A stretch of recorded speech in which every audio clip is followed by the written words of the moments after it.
India गठबंधन की सरकार बनेगी और इंडिया गठबंधन से इनकी चूल हिल गई है, पतलून गीली हो गई है। इस मामले में 2 साल की सजा का कोई औचित्य ही नहीं बनता था। यूनाइटेड स्टेट ऑफ अमेरिका में बहस हो रही हो, इंग्लैंड में बहस हो रही हो, और हिंदुस्तान का प्रधानमंत्री तुम दबा करके भगा फिर रहा हो। पूरे देश में कत्लेआम करेंगे, गोधरा करेंगे। देश के माननीय प्रधानमंत्री राजा बाबू जो कई तरह का ड्रेस बदलते हैं, अपने आप को विश्व गुरु साबित करते हैं, इस्तीफा दे करके किसी गंदे नाले में कूद जाना चाहिए। स्वयंभू कमांडर ये कहते हैं कि सजनी हम हूँ, राजकुमार सबसे खूबसूरत हम ही हैं, सबसे विद्वान।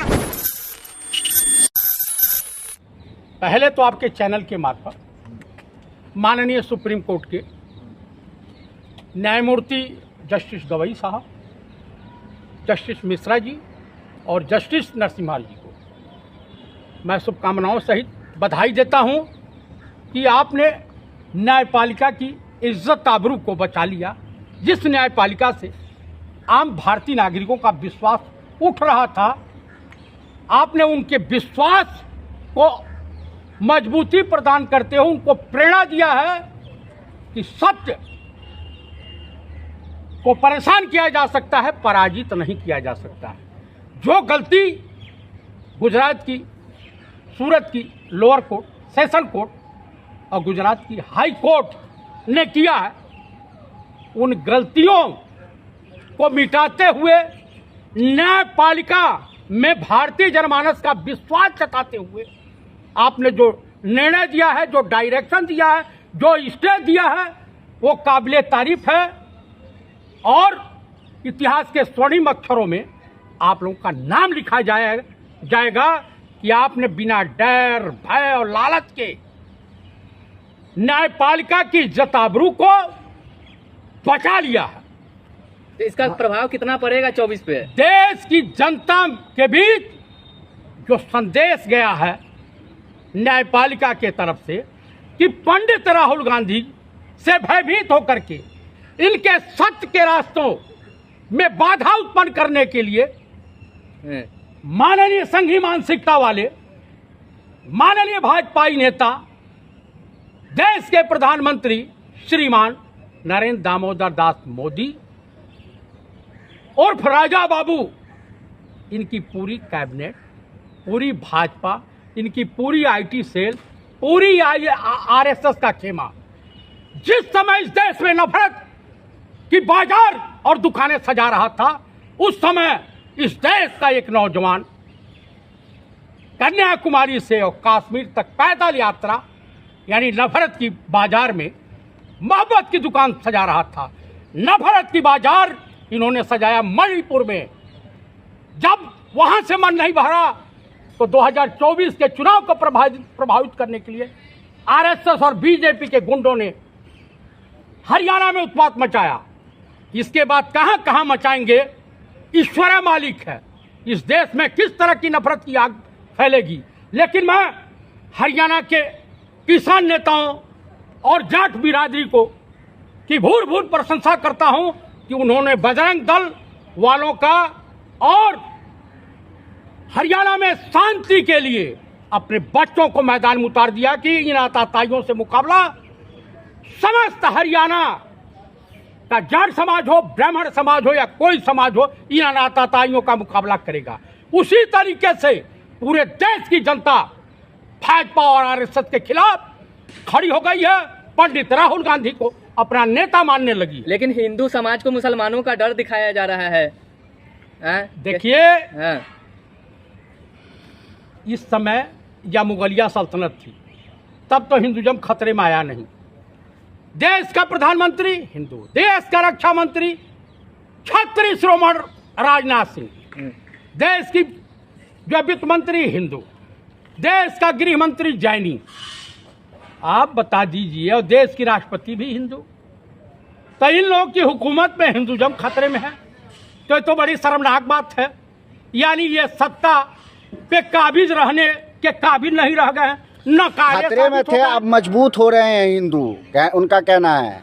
अरे भाई, ये लोग कह रहे हैं कि हिंदू खतरे में है, मजबूत हो रहा है हिंदू, मजबूत हो रहा है। अच्छा, हिंदू खतरे में आ जाएगा, सनातन धर्म खतरे में आ जाएगा तो मजबूती मानेंगे? पहले खतरे में थे, अब मजबूत हो रहे हैं। कैसे मजबूत हो रहे हैं? तो अब बताइए ना, भाजपा की सरकार है, डबल इंजन की सरकार चल रही है। इस देश का नौजवान हाँ, जो है भिखारियों के लाइन में खड़ा हो गया। इस देश की 80% आबादी 5 किलो राशन पर जीवित है। इस देश की महिलाओं की इज्जत आबरू सरेआम लूटी जा रही है। आपको मणिपुर का एक नज़ारा देखने को मिला था। उत्तर प्रदेश में आपको अभी पिछले साल देखने को मिला था हाथरस वाला। तमाम तरह की जो घटनाएं हो रही हैं, तो तनिको लज्जा नहीं आती। मणिपुर में या हरियाणा में कांग्रेस की सरकार है, तो क्या इसके लिए पंडित नेहरू, हरियाणा हिंसा का मास्टरमाइंड कौन है फिर? आरएसएस और बीजेपी, हाँ? मोनू मानेसर, हाँ। आप बिट्टू बजरंगी, हाँ। ये सब मास्टरमाइंड है। अरे वीएसपी वाले करे घेर के मारने की प्लानिंग थी, पत्थर बरसाए जा रहे थे, गोलियां पहाड़ों पर से। कहाँ से? पहाड़ों पर से। कहाँ से? हिंदुओं को मारने के लिए। कहाँ से? कौन से नूह पहाड़? पहाड़ नूह मेवात में। मेवात में। अच्छा, वो मेवात जो है हिमालय की चोटी पर बसा है क्या? वहाँ से पत्थर बरसाए। अच्छा बताओ, जो कैलाश पर्वत से पत्थर फेंके जा रहे थे, हरियाणा के लोग राक्षस हैं। जब कांवड़ यात्रा निकली थी तो वही मेवात के लोग केले या फल फूल बांट रहे थे, तब तो कोई दंगा फसाद नहीं हुआ। और इसके बाद ही पत्थर फेंकने लगे। गजब है की बात। सुधीर कैसे चौधरी हुआ ये? कह रहे हैं कि सुधीर चौधरी कह रहे हैं कि वहाँ सुधीर पे चौधरी दलाली में तिहाड़ जेल में बंद था, उसको तिहाड़ी चौधरी कहा जाता है। हाँ। वो दलाल है, पत्रकारिता के नाम पे कलंक है। कह रहे वहाँ पुलिस घुस नहीं सकती, वहाँ दंगाइयों का अड्डा है। तो वहां के मुख्यमंत्री को चुल्लू भर पानी में डूब के मर जाना चाहिए। तुम सत्ता किस लिए कर रहे हो? ये हरियाणा की पुलिस फोर्स को बदनाम कर रहे हो। मुख्यमंत्री जी कह रहे हैं, जब उनसे सुरक्षा की बात कही गई तो कह रहे हैं कि 2.7 करोड़ की आबादी है, 60,000 जवान है, सबकी सुरक्षा नहीं की जा सकती। अच्छा, हाँ। इसका मतलब दंगा फसाद होने दो, पुलिस हाथ पे हाथ धर के बैठी रहे। इस एक्शन बात के चुने हुए नेता हो, अगर थोड़ी शर्म बची हो तो इस्तीफा दे दो। ये कहने से छुटकारा मिलेगा? देश में 140 करोड़ की आबादी है, देश की जनता असुरक्षित महसूस करेगी। पाकिस्तान चाइना घुस जाए, हम सुरक्षा नहीं दे पाएंगे देश को। किस बात का पैसा लेते हो? किस बात की सैलरी लेते हो? टैक्स पेयरों का पैसा कहां लगाते हो? यह गलत बात है। इंडिया गठबंधन से ये लोग इतना भयभीत हो गए हैं कि अब हिंदू मुस्लिम, भारत पाकिस्तान, मंदिर मस्जिद के अलावा इनके पास कोई चारा नहीं। इनकी सत्ता खतरे में है, इन लोगों का पतन निश्चित है। 2024 में इनकी सरकार जा रही है। इंडिया गठबंधन चुनाव जीत रहा है, एनडीए चुनाव हार रहा है, इसलिए लोग भयभीत है और बहकी बहकी बात है। क्या लगता है हरियाणा हिंसा प्रायोजित था? आपको इसमें कोई शक है क्या? हाँ? आपको इसमें शक है? आपने मणिपुर के गवर्नर का बयान नहीं सुना है? आपने उन्हीं के पार्टी के गवर्नर थे, ये सतपाल मलिक का बयान नहीं पढ़ा है, नहीं सुना है?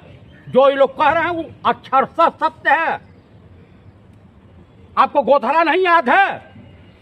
आपको बिल्कुल मानव के बलात्कारियों को रिहा करने वाली कहानी नहीं याद है? आप बताइए, यही भाजपा है कि कठुआ में एक लड़की के साथ बलात्कार हुआ, बलात्कारी के पैरोकारी में ये आंदोलन कर रहे थे आरएसएस बीजेपी वाले। तो आपको नहीं लग रहा कि हरियाणा या मणिपुर में आरएसएस और बीजेपी वालों ने दंगा फसाद करवाया है? बहुत बड़ा आरोप लगा रहे हैं आप। हितों का हनन होगा तो ऐसी सड़कों पे खून बहेगा। ये बात बता दीजिए, जाट हिंदू नहीं है, वाल्मीकि हिंदू नहीं है, दलित हिंदू नहीं है। अरे मेवात में हिंदुओं के ऊपर खतरा है, वहाँ कहीं कोई खतरा नहीं है। हाँ। इस वक्त खतरा जो है बीजेपी आरएसएस की इज्जत आबरू खतरे में पड़ गई है। सत्ता, इनकी ताकत खत्म हो रही है, इसलिए ये उलूल जुलूल बातें कर रहे हैं। 56 इंच का सीना है। उहिया का सीना है, 56 इंच का। एक बात बताइए, सीना महिलाएं दिखाती हैं कि पुरुष दिखाता है? एक बात बताइए, एक मोनू मानेसर अकेला की गिरफ्तारी क्यों नहीं हो रही है? हाँ? मोनू मानेसर की गिरफ्तारी क्यों नहीं? ये खट्टर साहब बताएंगे और देश के गृह मंत्री बताएंगे कि इन्हीं लोगों के संरक्षण में उड़ रहा है। राजस्थान की कांग्रेस सरकार भी तो बताएगी। कैसे बताएगी जब वो राजस्थान के पुलिस को नासिर जुनैद हत्याकांड का मुख्य आरोपी है वो। मैं आपको पूछ रहा हूँ कि जब वहाँ का मुख्यमंत्री, वहाँ का शासन प्रशासन हरियाणा में राजस्थान पुलिस को घुसने का परमिशन देगा तब ना। जब देते ही नहीं है सब, तो कहाँ से घुसेगी? ये जो है ईडी है क्या कि हर जगह घुस जाएगी? अरे हरियाणा के गृह मंत्री कह रहे हैं कि उनका कोई मोनू मानेसर का कोई रोल नहीं है, अभी तक कोई सबूत नहीं मिला है। हरियाणा के गृह मंत्री अनिल विज है ना, वो भी उसी के जुड़वा भाई है, उन्हीं से मिली। किसके जुड़वा भाई किसके हैं? जुड़वा भाई हैं? मोनू मानेसर के सरगना है। मोनू मानेसर के और क्या क्या कहना चाह रहे हैं आखिर आप? मैं जो कहना चाह रहा हूँ कैसे आपने कह दिया। है। वो वीडियो बनाता हुआ अपराधी दुर्दांत अपराधी घूम रहा, और जो बिट्टू बजरंगी घूम रहा, बयान पे बयान दे रहा, और आपकी हरियाणा पुलिस को आप परमिशन नहीं देंगे अपराधियों को गिरफ्तार करने के लिए। अंडरग्राउंड चल रहा है पुलिस की नजर में। हाँ? पुलिस की नजर में अंडरग्राउंड चल रहा है मोनू मानेसर। ये बताइए पृथ्वी पे है कि उसको आसमान, लेकिन मीडिया को इंटरव्यू दे रहा है। हाँ, हाँ। हरियाणा पुलिस को मिल नहीं रहा, हाँ। हरियाणा की सरकार को मिल नहीं रहा। वो अरे गजबे का झूठ बोल रहे हो। अरे हरियाणा जला दो, उत्तर प्रदेश जला दो, बिहार जला दो, पूरा हिंदुस्तान जलाओ ना। अच्छा एक बात बताइए, अब एनडीए में 38 दल है, 26 दल मिलकर कैसे मुकाबला करिएगा उनका? ए महाराज, हाँ।